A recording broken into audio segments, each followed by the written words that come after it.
গঙ্গাসাগরের বকুলতলাতে ভয়াবহ গাড়ি দুর্ঘটনা। আজ সকাল প্রায় 11টা নাগাদ লরি ও ম্যাজিক গাড়ির মুখোমুখি ধাক্কা লাগে। ধান ভর্তি একটি লরি কচুবিড়া ঘাটের অভিমুখে যাচ্ছিল। এমন সময় গঙ্গাসাগরমুখী একটি যাত্রী বোঝাই ম্যাজিক গাড়ির সঙ্গে বকুলতলাতে মুখোমুখি ধাক্কা লাগে। স্থানীয় সূত্রে খবর, এই যাত্রী বোঝাই ম্যাজিক গাড়িতে 12 জন পুণ্যার্থী ছিলেন, প্রত্যেককেই গঙ্গাসাগর যাচ্ছিলেন। দুর্ঘটনার খবর পেয়ে সাগর থানার পুলিশ ঘটনাস্থলে পৌঁছায়। আহত যাত্রীদের তৎক্ষণাৎ চিকিৎসার জন্য সাগর গ্রামীণ হাসপাতালে পাঠানো হয়। ম্যাজিক গাড়িটির সামনের অংশের বেশ ক্ষয়ক্ষতি হয়েছে।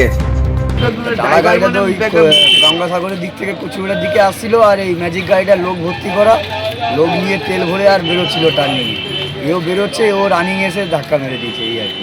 কতজন বাইরের প্যাসেঞ্জার কতজন ছিল? বাইরের প্যাসেঞ্জার ছিল ওই 10-12 জন মতন ছিল। প্যাসেঞ্জারের তেমন কোনো ক্ষতি হয়নি, ঠিকঠাক কেটে গেছে। ডাক্তার দেখিয়ে আবার অন্য গাড়িতে করে তাদের পরিষেবা ঠিক দেওয়া হয়ে গেছে।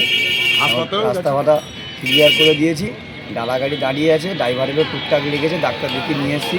এই পর্যন্ত আর কোনো, তারপরে পুলিশ প্রশাসন নিয়ে চলে এসছে, তারা তাদের ব্যবস্থা নিচ্ছে। ম্যাজিক গাড়ি ছবিটা তুলতে হবে। আপনার নাম? আমার নাম অরিন্দম। ঠিকানা? অরিন্দম দাস।